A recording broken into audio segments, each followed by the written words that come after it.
Hello friends, welcome to our channel Trade Master Educator. स्वागत है आपका एक नए वीडियो में जिसमें हम बात करेंगे ऑप्शन ग्रीक के बारे में। गैमा, वेगा एंड थीटा, ठीक है। इन सभी को हम लोग प्रैक्टिकल वे में डिस्कस करेंगे। आप ये वीडियो अगर पुनः पूरा सुन लोगे तो आपको कभी सभी ग्रीक्स के बारे में ऐसा कोई डाउट नहीं रहेगा कि मुझे ये नहीं पता वो नहीं पता। तो you can clearly understand. Basically, these are the basic definitions. If you Google it, you will easily get it. But इससे आपको जो मेन इन्फॉर्मेशन है वो नहीं मिलेगी। आपको थेरोटिकल डेफिनेशन को डिस्कस नहीं करना है। हम आगे चलते हैं। एक गैमा को हम लोग कह सकते हैं कि gamma measure the change in delta. अगर मान लो कि डेल्टा क्या है ना, मूव होते रहेगा, मतलब चेंज होते रहेगा। जैसे स्ट्राइक प्राइस जो मतलब जैसे आपने जो स्ट्राइक प्राइस ली है वो एटीएम होगी, इन द मनी होगी, तो डेल्टा चेंज होगा। और डेल्टा को चेंज करने वाला जो डेरिवेटिव है या फिर आप उसे ग्रीक कहोगे वो है गैमा, ठीक है। अब ये गामा डिफाइन करता है कि डेल्टा की स्पीड कितनी होनी चाहिए। तो आप समझ लो सिंपल कि ये एसेलेटर करके यूज़ होता है कि ऑप्शन के प्राइस को कौन चेंज करेगा। कोई भी अगर ऑप्शन आप लेते हो उनको कौन चेंज करता है, तो डेल्टा चेंज करेगा, ठीक है। ऑप्शन के स्ट्राइक प्राइस, ऑप्शन के प्राइसेस को कौन चेंज करता है, डेल्टा। और डेल्टा को कौन चेंज करता है, तो डेल्टा को चेंज करेगा गामा। तो आपको ध्यान रखना है कि अगर मूवमेंट आती है तो डेल्टा बढ़ना चाहिए और वो बढ़ता है गामा की वजह से। बहुत बार फ्रेंड्स आपने देखा होगा कि होता क्या है, एक्सपायरी के वक्त बहुत बार कुछ ऑप्शंस होते हैं जो 2 रुपीज़, 5 रुपीज़ या 10 रुपीज़ इस प्राइसेस पे ट्रेड होते हैं, ठीक है। अब एक्सपायरी बहुत पास में, अगर आज का एक्सपायरी डे है और कोई ऑप्शन 5 या 10 रुपीज़ पे ट्रेड कर रहा है निफ्टी का, और एक मूवमेंट आ जाए, अच्छी खासी मूवमेंट, अगर थोड़ी क्विक मूवमेंट अगर आ गई, तो ये 10 रुपीज़ का ऑप्शन बढ़ के या 5 रुपीज़ का ऑप्शन बढ़ के तुरंत 30, 40 इस प्राइसेस पे चला जाता है, ठीक है। ये होता क्यों है, that is only due to the gamma. क्योंकि एक्सपायरी नज़दीक है, तो मैंने आपको पहले ही बताया कि एक्सपायरी पास में होगी तो वहाँ थीटा रहेगा नहीं, क्योंकि थीटा जितना होगा पहले टाइम डिके वो हो चुका है। 4 दिन पहले अगर ऑप्शन लोगे आप तो उसमें बहुत सारा थीटा हो सकता है, but on the expiry day या फिर एक्सपायरी बहुत नज़दीक है तो वहाँ थीटा लगभग चला जाता है। अगर वहाँ से थीटा चला गया तो उसमें बचेगा कुछ नहीं। इसीलिए निफ्टी में थोड़ी भी मूवमेंट आ जाएगी तो गामा अपना काम करेगा और डेल्टा को बढ़ाएगा। उस वजह से ये जो 5 रुपीज़ 10 रुपीज़ के ऑप्शन है ये 30-40 रुपीज़ पे तुरंत चले जाएंगे क्विकली। शायद वो फिर से नीचे आके जीरो बन जाए, बट उस समय पे ये मूवमेंट काफ़ी स्कैरी मूवमेंट होती है। बहुत लोग इसको बाय भी करते हैं, बहुत लोग एक्सपायरी के दिन करते हैं ऐसा कि 5 रुपीज़ 10 रुपीज़ के कुछ लॉट्स ले लेते हैं, शायद बढ़ जाए। तो अगर वो मूवमेंट आ जाए तो उनका जो ऑप्शन है वो 2 टाइम 3 टाइम हो जाए। और कुछ लोग ऐसे भी है जो 5 या 10 रुपीज़ के जो ऑप्शंस होते हैं उनको सेल कर देते हैं। बट फ्रेंड्स, जिन ऑप्शंस में बहुत कम वैल्यू है, मान लो 5 रुपीज़ 7 रुपीज़, ऐसे ऑप्शन को अगर आप सेल कर रहे हो तो आप समझ लो उसमें थीटा तो है ही नहीं। थीटा मीन्स ये जो मैं इस ग्रिक की बात कर रहा हूँ ना, टाइम डिके, अब उसमें थीटा तो है ही नहीं। अगर वहाँ पे थीटा नहीं है तो थोड़ी मूवमेंट आ जाएगी तो ये ऑप्शन प्राइस वाइडली मतलब बहुत अच्छी मूवमेंट कर देंगे। तो शायद आपने एक 7 रुपीज़ का जो ऑप्शन सेल किया हुआ है वो चला जाए 40 रुपीज़ पे, भले ही थोड़ी देर बाद वो फिर से ज़ीरो हो जाए, बट आपका एसल वो ज़रूर खा जाएगा। सो इसीलिए ये बहुत गलत बात है। इन चीज़ों को आप लोगों को समझना चाहिए, ठीक है। अब नेक्स्ट बात करते हैं थीटा के बारे में। थीटा क्या होता है ना, simply known as time value. जो भी आप ऑप्शन लेते हो उसकी जो प्राइस है उसमें मैंने आपको पहले बताया इंटरसिक वैल्यू होती है और टाइम वैल्यू होता है। This time value is theta. अब ये थीटा सबसे अच्छा होता है ऑप्शन सेलर के लिए, क्योंकि जितने भी ऑप्शन सेल करते हैं लोग वो यही चाहते हैं कि उनको थीटा मिले। क्योंकि मान लो कि अगर निफ्टी फिलहाल 12,600 पे ट्रेड कर रहा है, अगर मैं 12,800 का कॉल सेल कर दूं और 2-3 दिन तक मार्केट में मूवमेंट ना हो तो क्या हो जाएगा। अगर 12,600 का कॉल अगर यहाँ पे 50 रुपीज़ पे चल रहा है फिलहाल और मार्केट में मूवमेंट 2 दिन तक नहीं आई या एक्सपायरी के वक्त तक मूवमेंट नहीं आई या उसके नीचे एक्सपायर हो गया, तो ये 50 जो ऑप्शन है ये ज़ीरो बन जाएगा एक्सपायरी के दिन 3:30 बजे, ठीक है, on the closing time. But even मान लो कि 2 दिन तक भी मूवमेंट नहीं आई तो ये जो ऑप्शन प्राइस है ये शायद 12 रुपीज़ या 15 रुपीज़ या 20 रुपीज़ वहाँ तक आ जाएगा। तो जितना 30-35 ये जो पॉइंट्स है या 40 पॉइंट्स है ये मुझे मिल जाएंगे, that is only due to the theta. तो ऑप्शन सेलर यही चाहते हैं कि मार्केट में बहुत बड़ी मूवमेंट ना हो और साइडवेज थोड़ी मूवमेंट रही तो बहुत ज़्यादा थीटा डिके होता है। मैंने मेरे टेलीग्राम चैनल पे भी काफ़ी बार मैं ट्रेड देता हूँ कि जिसमें हम कॉल और पुट दोनों शॉर्ट करते। The reason behind that is only to get a theta decay, ठीक है। और वो हेज पोजीशंस होती है तो बहुत ज़्यादा रिस्क वहाँ पे नहीं होती है, ठीक है। So theta tales you how much the option contracts value should change based on the first day passage of time. अगर मान लो कोई एक ऑप्शन का थीटा 10 है, ठीक है, तो 10 है या 5 है, तो ये मतलब ये ऑप्शन बता रहा है कि इसका जो थीटा है अगर एक दिन के बाद अगर निफ्टी में कुछ ज़्यादा मूवमेंट नहीं हुई और उसी प्राइस पे अगर निफ्टी रहा या बैंक निफ्टी रहा तो वो ऑप्शन 10 पॉइंट से धीरे धीरे कम होते जाएगा। So that is the basic concept behind the theta. तो if market is in sideways zone option will lose its value.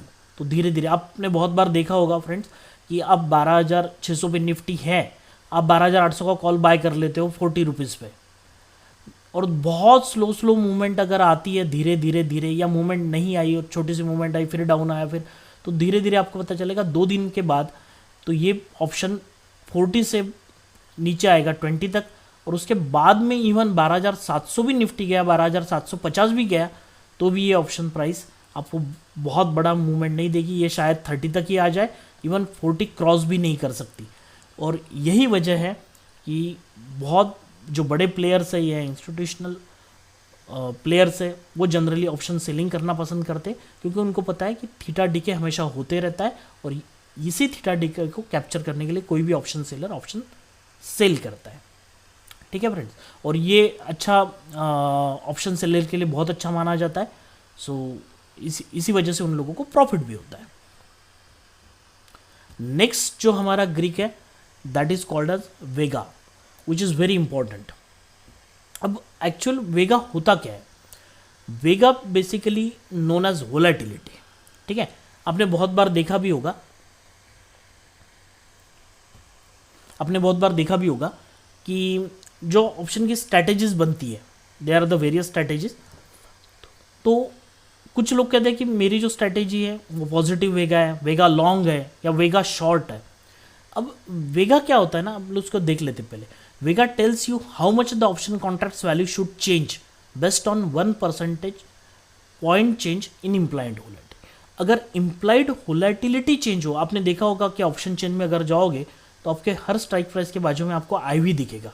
वो इम्प्लाइड वोलेटिलिटी अगर चेंज होती है तो that is called as volatility. तो as per the volatility there will be the change in the option price. अब मैं आपको ये जो सभी पॉइंट्स है ना, ये देखो कैसे है, सब डायनामिक है। अगर मान लो कि एक ऑप्शन स्ट्राइक प्राइस है कोई भी जो मैं 100 रुपीज़ पे बाय करता हूँ, ठीक है। अब एक दिन में क्या हुआ, साइडवे मूवमेंट रही, तो धीरे धीरे क्या हो जाएगा, ये ऑप्शन कम हो गया 90 रुपीज़ पे। बट नेक्स्ट डे इसके बाद वाले दिन बहुत अच्छी मूवमेंट आई अपसाइड में। अगर ये कॉल लिया हुआ है, मान लो CE मैंने परचेस किया हुआ है, CE का एग्जांपल लेते हैं, बहुत अच्छी मूवमेंट आई, तो क्या हुआ ना, वोलेटिलिटी बढ़ गई। तो अगर इम्प्लाइड वोलेटिलिटी बढ़ जाएगी, बहुत अच्छी मूवमेंट आएगी, क्विक मूवमेंट आएगी, तो शायद ये 90 से लेके 100 को भी क्रॉस करे और ये चला जाए 150 within a day. This can happen, क्योंकि at that time the market driven by the volatility. अगर उसमें वोलेटिलिटी आ गई तो ये जो थीटा होता है ना, जिससे ये डिके हो रहा है, तो ये वोलेटिलिटी उसको ओवरकम कर जाती है। हाँ, आपको थीटा से यहाँ 10 पॉइंट जरूर मिले थे, 100 से 90 हो गया बट अचानक से मूवमेंट आ गई, उस वजह से क्या हुआ, ये जो थीटा डिके हुआ इसको ओवरकम करके ऑप्शन प्राइस बढ़ जाएगी। तो that is the main role of vega. अब बहुत सी स्ट्रेटेजी होती है ना कि जो सपोर्ट करती है वोलेटिलिटी को, तो उनका जो वेगा होता है वो पॉजिटिव होता है, ठीक है। अब 2 टाइप के, कोई भी स्ट्रैटेजी में 2 टाइप के वेगा रहेंगे, तो पॉजिटिव रहेगा या नेगेटिव वेगा रहेगा। अगर मान लो कि जैसे मैंने लास्ट मेरी जो मास्टर ऑप्शन स्ट्रैटेजी है उसमें भी बताया था कि आप स्ट्रैडल और स्ट्रैंगल होता क्या है। अगर निफ्टी यहाँ 12,600 के आसपास ट्रेड कर रहा है, मान लो 12,600 के आसपास ट्रेड कर रहा है और आपने स्ट्रैंगल बेच दिया। स्ट्रैंगल बेच दिया मतलब 300 पॉइंट ऊपर, यानी 12,900 का कॉल मैं सेल कर देता हूँ 2-3 दिन पहले एक्सपायरी के, और नीचे में 12,300 का पुट सेल कर दिया। दोनों, ये सी, यहाँ का सी सेल किया हुआ है और यहाँ का पी सेल किया हुआ है।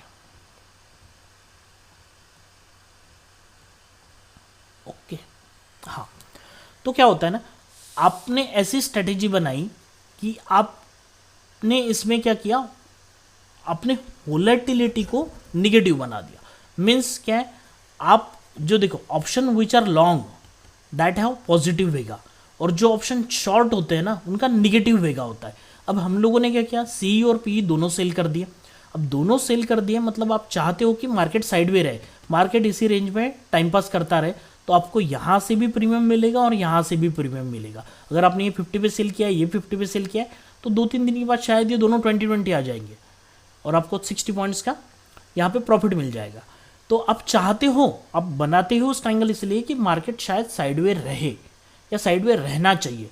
तो आपने जो वेगा है ना वो शॉर्ट किया हुआ है, मतलब आपकी स्ट्रेटेजी, अगर वहाँ पे वन साइड मूवमेंट आ गया, मान लो कि ऐसे एक मूवमेंट आ गया, आपने यहाँ पे स्ट्रेटेजी डिप्लॉय की और ये ऐसी मूवमेंट आ गई, तो होगा क्या, ये जो कॉल है ना ये 50 पॉइंट से बढ़ के तो मान लो ये 40 पे आ जाएगा, बट ये जो ऑप्शन है ये 50 से बढ़ के चला जाएगा 150, 200 या 250, क्योंकि बहुत बड़ी मूवमेंट आ गई। उस समय पे क्या है, आपको लॉस दिखेगा, क्योंकि आपने जो स्ट्रेटेजी बनाई दोनों सेल वो निगेटिव वेगा है, ठीक है, और आपकी स्ट्रेटेजी निगेटिव वेगा वाली है, तो आप वोलेटिलिटी को, आपकी स्ट्रेटेजी सपोर्ट नहीं कर रही। अगर वोलेटिलिटी आ जाए तो आपको वहाँ पे लॉस दिख सकता है, ठीक है। अगर आप मान लो कि आपने दोनों ऑप्शंस, मान लो कि 12,900 के, इन द सेम एग्जांपल आपने एक सी भी बाय किया हुआ है और एक पी भी बाय किया हुआ है। अब ये जो जनरली स्ट्रेटेजीज होती है ना, दीज आर द डेबिट, क्योंकि आपने प्रीमियम दिया हुआ है। अगर आप जिस केस में प्रीमियम देते हो वो डेबिट स्ट्रेटेजी होती है, और आप दोनों सेल करके, या फिर आप मैक्सिमम जितने भी ट्रेड्स होते हैं आपके ऑप्शन की स्ट्रेटेजी में, अगर आप सेलिंग के प्राइसेस ज़्यादा है तो वो क्रेडिट स्ट्रेटेजी बनेगी।